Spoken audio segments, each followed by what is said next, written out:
we're going to be talking about redshift and blue shift.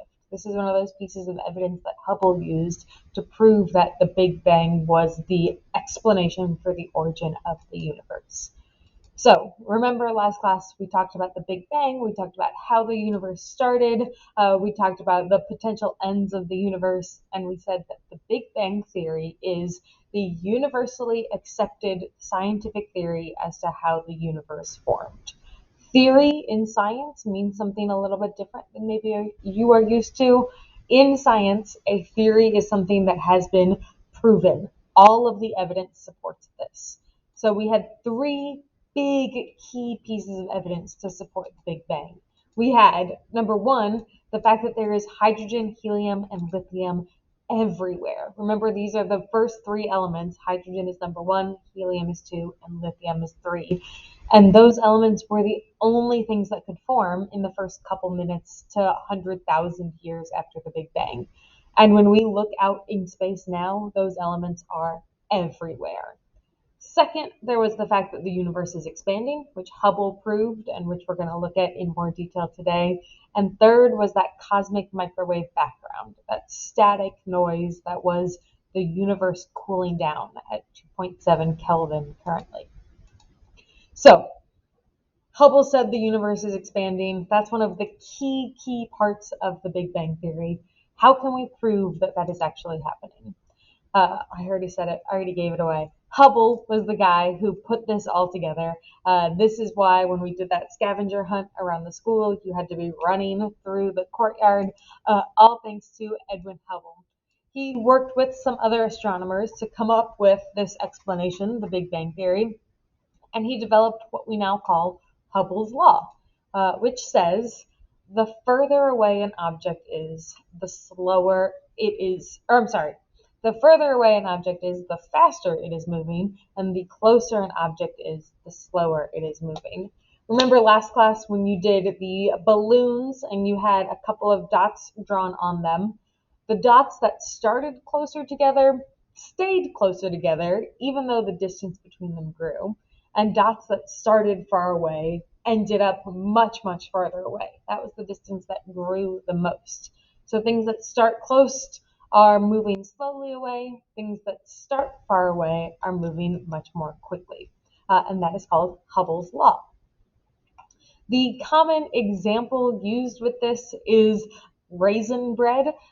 Imagine you are a single raisin in the center of a loaf of rising raisin bread. So it's starting to expand and grow. All of the other raisins are moving away from you. In reality, just everything is spreading out, but they are all moving away from you, and the ones that are farther away are moving away the fastest. If you had three friends in a line, the one closest to you is going to start to move some, but the one farthest from you is going to be moving a lot more. So things that are farther away are moving away faster.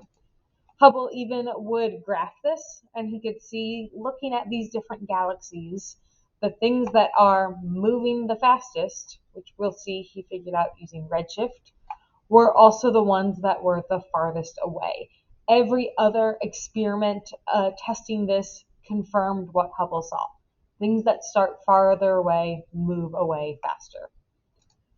So what do I do with that? I understand this law that things that are far away are moving away faster, but where does that light come from? How can I tell? What do I do with that? Well, like I mentioned last class, every single element has its own fingerprint. When you are looking at that element as a hot gas, we can then look through a prism, or the fancy science word, a spectroscope, and see that fingerprint. And it is unique to everything. But hydrogen is everywhere. Remember, that was like the first piece of evidence for the Big Bang, is that hydrogen is everywhere we look. So if I know what the hydrogen fingerprint looks like, and I know that hydrogen is everywhere, I can just look for that. Here's that reminder, that hot gas, when you look at it through a prism or through a spectroscope, you'll only see certain colors. If you look at it as cold gas with some light source behind it, you will see the exact opposite.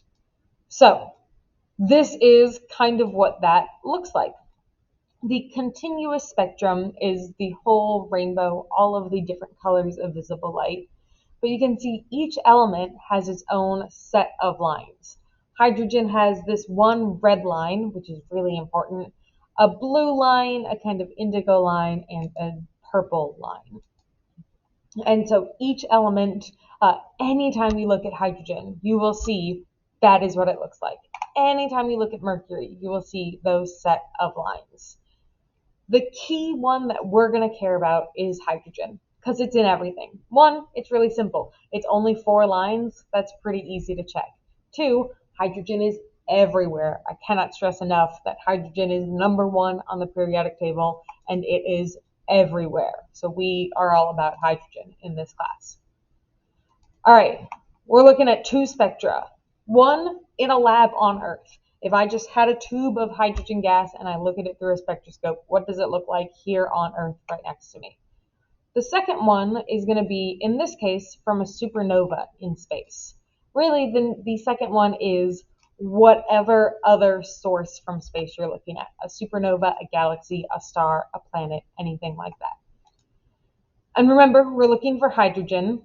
The key is these 4 lines, a blue, an indigo, or a violet, an indigo, a blue, and a red. And I can see that how they match up on Earth is not quite where they are in this supernova.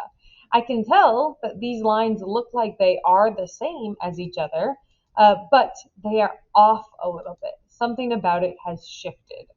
So, to understand that, it is actually something called the Doppler effect. The Doppler effect, I'll link that video so that you can go back and watch it. The Doppler effect is like how a car moves, why it goes noom when it drives past you. And it has to do with the fact that light and sound both travel as waves. And when an object is moving closer to you, like a car driving towards you, or a galaxy that is about to collide with your own, the waves get compressed. They get squished down, and you end up with a higher frequency. A higher frequency or a shorter wavelength means that light would appear more blue and sound will appear higher pitched or will sound higher pitched. The opposite is true on the other side. When something is moving away from you, you have room for the waves to stretch out, and you end up with a lower frequency or a longer wavelength, which is a lower pitch sound or a more red look. So with space in particular, we talk about redshift and blue shift. Redshift is when an object appears to be moving away from Earth because the hydrogen wavelength is longer or is more into the red side of the spectrum. Blue shift is the opposite. Blue shift is when something appears to be moving towards us because the hydrogen wavelength is shorter or moving towards the blue end of the spectrum. Here's kind of what that looks like. In the middle is at rest, and you can see that hydrogen line, the magic number is 656. If everything was perfect, if we were in a lab and not moving, that red hydrogen line would have a wavelength of 656 nanometers, or nm. When it's moving towards you, it's not all the way blue. It's not like it has suddenly turned green or blue, but it's shifted just a little bit closer to the blue side. So this would be moving towards us. When something is moving away from you, it is shifted just a little bit closer to the red side.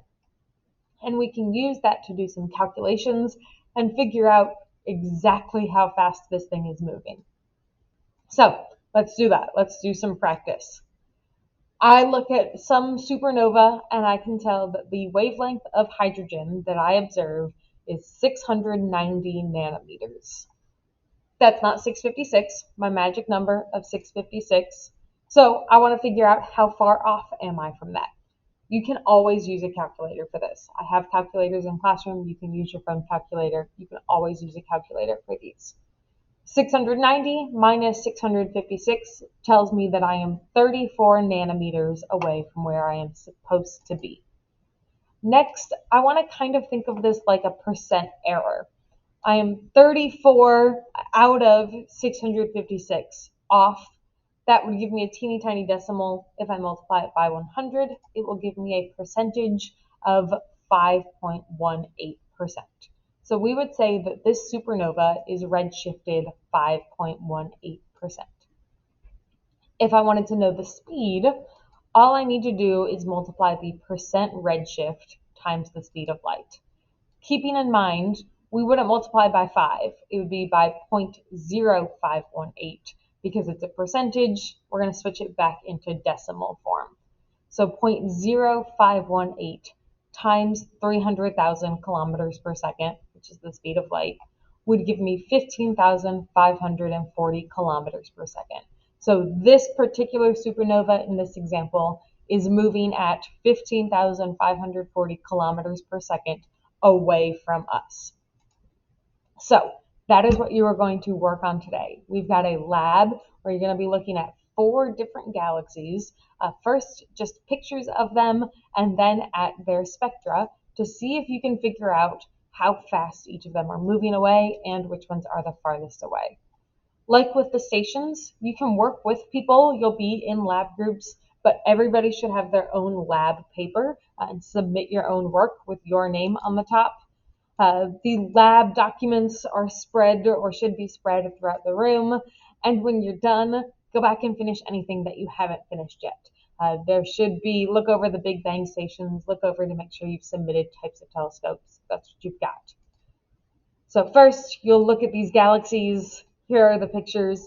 Just which one looks like it's the closest? Which one looks like it's the farthest away?